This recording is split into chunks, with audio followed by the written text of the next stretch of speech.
असं एखादं पाखर वेल्हाळं ज्याला सामोरं जातया आभाळ. स्मिता पाटील या व्यक्तिमत्वाबद्दल असंच म्हणावंसं वाटतं. आजच्या अभिनेत्रींना स्मिता पाटील विषयी काय वाटतं, का आहे तीच त्यांचा आदर्श, हे जाणून घेण्याचा आम्ही खास प्रयत्न केलाय या खास कार्यक्रमात स्मिता नावाचं वादळ.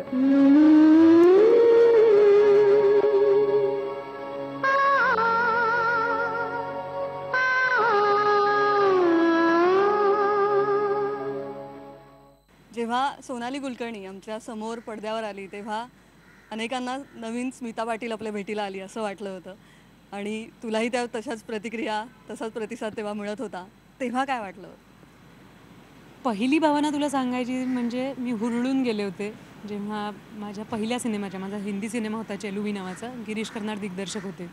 त्या सेटवर काही पत्रकार आले होते आणि कोणाकडून तरी असं आपल्याला ओझरता ऐकू येतं ना की अरे दिसते का ही स्मितासारखी, थोडीशी तशीच दिसते वगैरे. तर मला म्हणजे आभाळ ठेंगणं झालं होतं आणि मला असं वाटायला लागलं फारच महत्त्वाची म्हणजे स्वतःचंच काहीतरी क्रेडिट असल्यासारखं वाटलं होतं. आणि तेव्हा मला अगदी ठळकपणे आठवतं की गिरीश अंकलनी त्या पत्रकारांना किंवा मित्रमैत्रिणींना लगेच दटावलं होतं, म्हणजे रागवलं होतं अक्षरशः की काहीतरी तिच्या डोक्यात भरवू नका, पहिली फिल्म आहे तिची. आणि ते वाक्य माझ्या खूप मनात राहिलं की आपण कधी कधी खट्टू होतो ना की असं काय ते मला कॉम्प्लिमेंट देत होते ना. पण मला त्यांचं काय म्हणणं होतं गिरीश अंकलचं हे नंतर कळत गेलं आणि मी ह्या कमेंट, कॉम्प्लिमेंट, कंपॅरिझन याला हळूहळू सरावत गेले. कारण अर्थातच खूप मोठी कॉम्प्लिमेंट वाटते कोणी असं म्हणणं, पण आत्ता ह्या घडीला मला असं जाणवतं की हे कितीही कुणीही काहीही म्हटलं ना तरीही हे फार मला महत्त्वाची गोष्ट अशी जाणवते की स्मिता आपल्यात नाही आहे आणि तिचं अकाली आपल्यातनं जाणं हे प्रेक्षकांना इतकं बोचलं आहे की आता ती हळहळ आहे, आता ती अपेक्षा आहे की कुणीतरी तसं चांगलं काम करावं. कुणीच नाही आहे तिच्यासारखं आणि कधी कुणी असूही शकणार नाही आहे. हे म्हणतानाही माझ्या अंगावर काटा येतो आहे, पण आता ती समजूत मला आली आहे की तिच्यासारखं कुणीही नसणार आहे. पण प्रेक्षकांची अपेक्षा अशी आहे की ती इंटेन्सिटी, तो खरेपणा किंवा ते बेभानपण ते तुम्ही कुठेतरी आणा अभिनयातनं. आणि आमच्याकडून आम्ही कशा पद्धतीनं प्रेम व्यक्त करू, तर आम्ही असं म्हणू की हो तू थोडंसं तिच्यासारखं काम केलंस. तर ह्यात कुणाचाच म्हणजे मला नाही असं वाटत की कुणाचाही असा टीकाकार होण्याचा किंवा आता मोठी पोझिशन घेण्याचा उद्देश असतो जेव्हा ते तुलना करतात किंवा काही कॉम्प्लिमेंट देतात तेव्हा. पण नक्कीच ही पोकळी भरून काढायची प्रत्येकाची धडपड असते की काहीतरी चांगलं करा.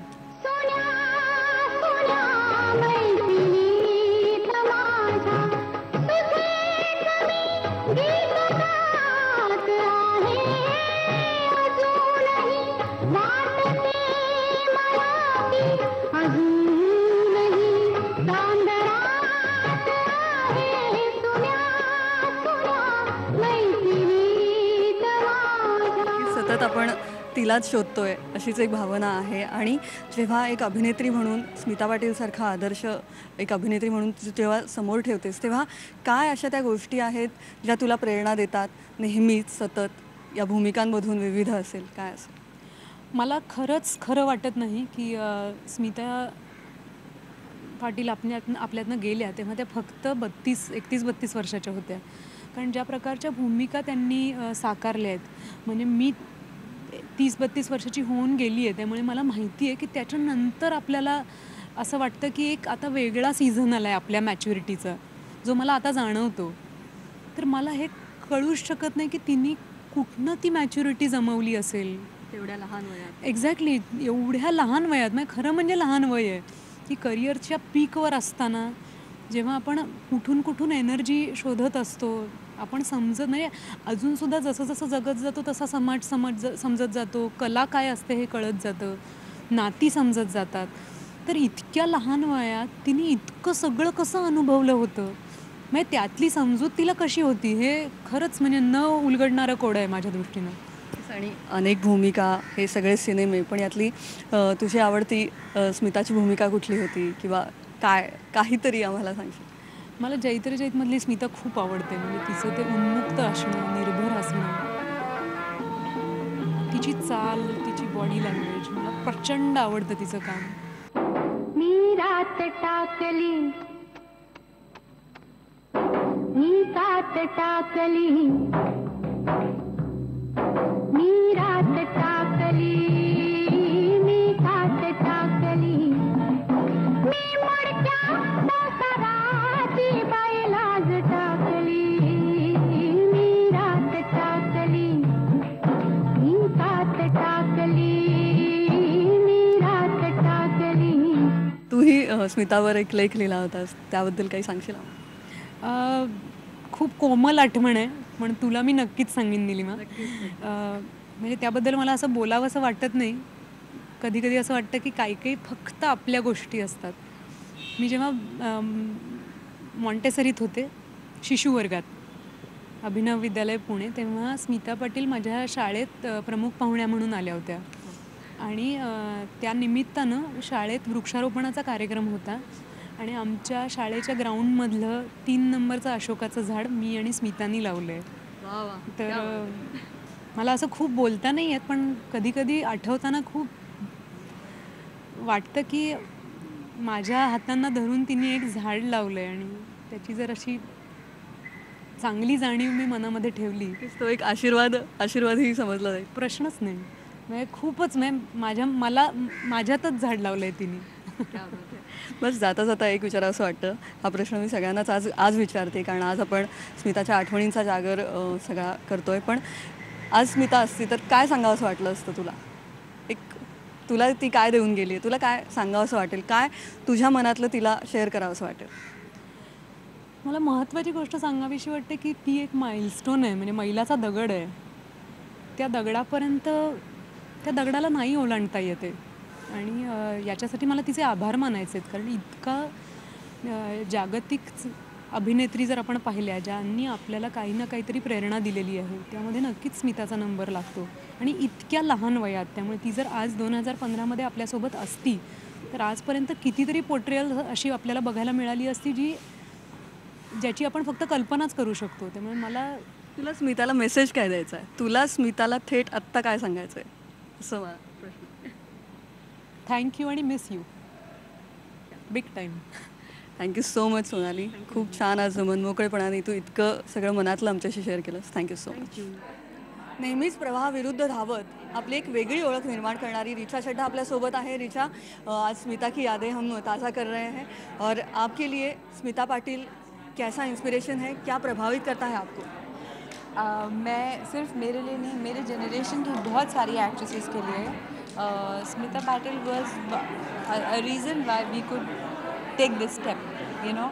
और सिर्फ उनकी परफॉर्मेंस नहीं, वो जैसे दिखती थी, जैसे उनकी डिग्निटी थी, जैसे हर तरह से उन्होंने एक पूरी कई जनरेशन्स एक्ट्रेसेस की इंस्पायर की है, हमें कॉन्फिडेंस दिया है.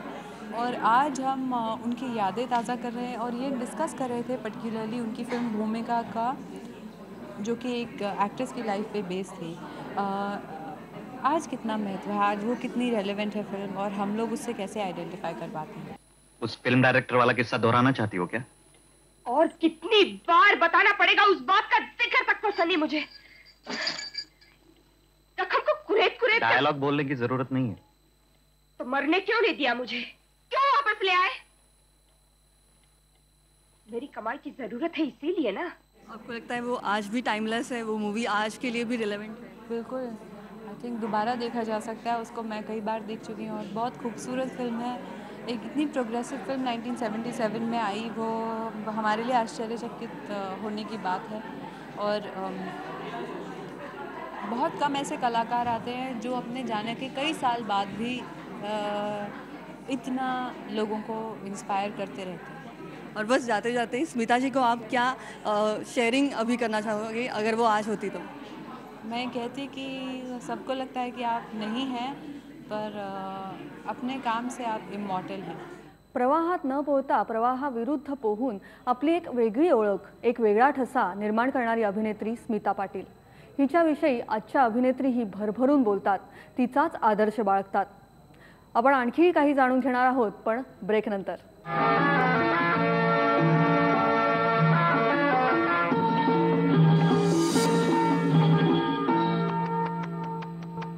स्मिता स्मिता पाटीलच्या आठवणी आज आपण जागवतोय आणि आत्ता माझ्यासोबत आहे स्वरा भास्कर. स्वरा, स्मिता पाटिल की यादें तो मतलब रोज़ ताज़ा होती है, हम उन्हें मिस करते हैं आज भी.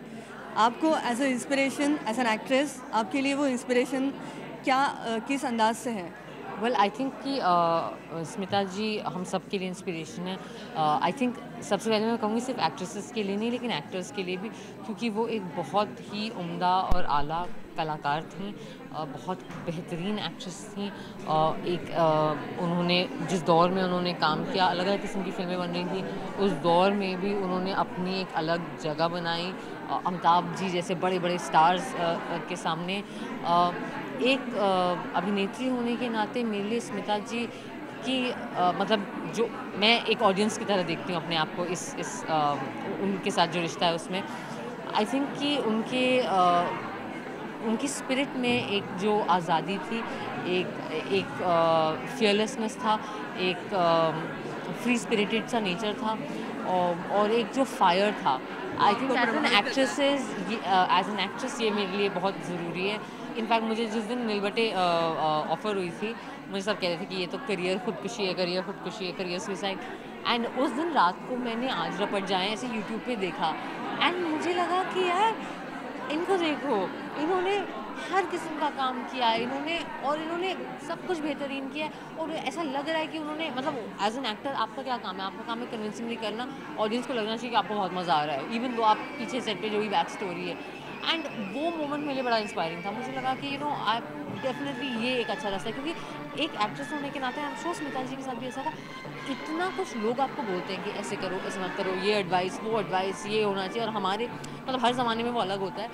लेकिन वो सारा बाबा छोड़ के एक एक्टर के लिए ये फोकस करना कि अच्छी कहानी, अच्छा किरदार और उसे लेके बखूबी उसे निभाना, ये मेरे लिए ज़रूरी है. और ये कहीं ना मुझे लगता है कि डेफिनेटली स्मिता जी का एक इट्स अ रोल मॉडल. आपका स्मिता जी का फेवरेट मूवी आपका कौन सा है? Favourite movie, favourite role? Mirch Masala end भूमिका.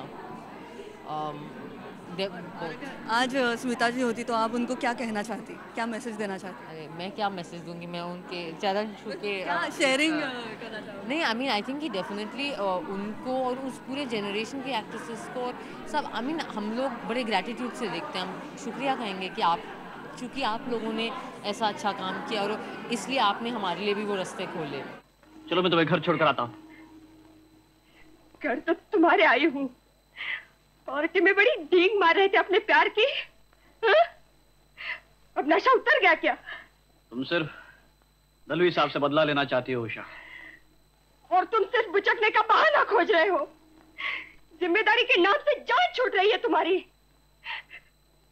जा रही हूँ.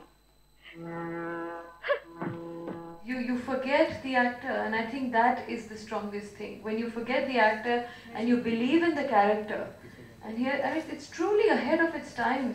स्मिता पाटीलला कॅमेरा आवडायचा आणि कॅमेऱ्याला ती. स्मिता कॅमेऱ्या मागे कशी होती? या अष्टपैलू व्यक्तिमत्वाचे आणखीही पैलू होते. ते काय ते आपण जाणून घेऊयात, पण ब्रेक नंतर.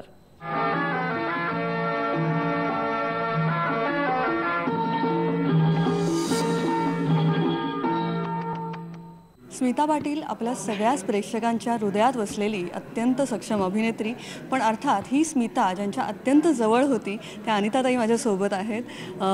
अर्थात आज आठवणी तर आहेतच आणि त्या आठवणी सोनेरी आहेत, पण तुम्ही आज भूमिकातल्या काही आठवणी आमच्याशी शेअर कराल का? भूमिका स्मिताने जेव्हा घेतली अंगावर त्यावेळेला खरं म्हणजे तिचं बेअरली 22 वर्षाचं वय होतं आणि आयुष्य ती काही जगलेली नव्हती. लावणीचा हा सीन आहे ना, हा खूप गंमतशीर आठवण आहे त्याची. त्याच्यामध्ये पुष्कळ त्या लावणीमध्ये जेस्ट मुमेंट्स आहेत आणि त्या खूप इरॉटिक आहेत. शबनम की बूंदों में हाय रात घुली कजरारी हर सुबह थोडासा त्रास झाला तर तिने घरी येऊन माझ्या आईला हे सांगितलं. माझी आई तिच्यावर एवढी रागवली की तू जर अंगावर काहीतरी करायला घेतलेलं आहेस तर ते उत्तम व्हायला पाहिजे. मी ढसाढसा रडली मग दुसऱ्या दिवशी त्याचं परत शूटिंग होतं. तेव्हा ज्योती स्टुडिओमध्ये शूटिंग होतं आणि आम्ही तेव्हा ग्रँड रोडला राहायचो. तेव्हा शूटिंगच्या वेळेला माझी आई चालत जाऊन कुठेतरी कोपऱ्यामध्ये ज्योती स्टुडिओमध्ये उभी राहिली बघत की ती व्यवस्थित ते करते की नाही करते. हेच आई त्यांच्या नेहमीच गुरुस्थानी राहिलेल्या आहेत. नेहमी एक गुरुसारखं त्यांनी मार्गदर्शन प्रत्येक टप्प्यावर त्यांना केलेलं आहे आणि तुमचाही त्यात मोठा सहभाग आहे. कशा पद्धतीने घरची स्मिता कशी होती? तुम्ही लाडानी स्मी म्हणायचात. घरच्या स्मीची एक अगदी खूप सुंदर आठवण मी सांगते. सुंदर पण आहे, मजेशीर पण आहे. तेव्हा माझ्या बहिणीला भूमिकानंतर नॅशनल अवॉर्ड मिळालेलं होतं आणि ते एकदा घरी आली आणि काहीतरी कोणीतरी येणार होतं का काहीतरी, तर मा म्हणाली की अगं पटपट तुझी रूम साफ कर. आमच्याकडे नोकर चाकर असं काही प्रकार नव्हते, आम्हीच सगळं घर चालवायचं. तर मा म्हणाली झाडू घे पटपट रूम साफ कर. ते मी हो म्हणाली आणि नंतर प्रॉब्ली फोनवर बसली का काय झालं मला माहीत नाही, कळलं नाही. 15 मिनिटांनी आता लोक याची वेळ झाली आणि माझी आई बघते तर रूममध्ये तसाच पसारा पडलेला. काय झाला, माय गॉड, माझी आई तिच्यावर एवढी संतापली. तिच्या हातामध्ये होती पट्टी. तिने पट्टी घेतली आणि तिला एक खडसावला आणि खूप रागवली. हे तुमच्याबरोबर शेअर करायचा उद्देश असा आहे की आमच्या घरामध्ये आम्ही तिला necessarily star, national award winner वगैरे काही अशा तऱ्हेचं आम्ही तिचं वागणूक आम्ही कधी तिला दिली नाही म्हणा किंवा देऊ शकलो नाही. आणि आज अर्थात आपण सगळेच ह्या सोनेरी आठवणी काढतोय, पण तरीही मला एक नाजूक प्रश्न तुम्हाला विचारायचा वाटतो की जर आत्ता स्मिता असती तर तुम्हाला तिला काय सांगावंसं वाटलं असतं आत्ता? मला तिला असं सांगावं असं वाटलं असतं की मी असं अझूम करते की ती आजपर्यंत असती तर तिने भरपूर काम केलं असतं समाजाच्यासाठी तिच्या मीडियममधून. आणि मी तिला तिच्या वाढदिवसानिमित्त हेच सांगितलं असतं की असंच काम पुढे खूप वर्ष आनंदाने करत राहा. तुझ्या आठवाचा साठव कधीच संपणार नाही स्मिता, कारण स्मिताच्या आठवणींचा जागर हा कधीही न संपणारा आहे. स्मिताचं स्थान आपल्या सगळ्यांच्या हृदयात तितकंच अविस्मरणीय आहे. आज आम्ही स्मिता पाटील यांना दिलेली ही अनोखी श्रद्धांजली. या खास कार्यक्रमात आज इथेच थांबूया. पाहत रहा IBN लोकमत.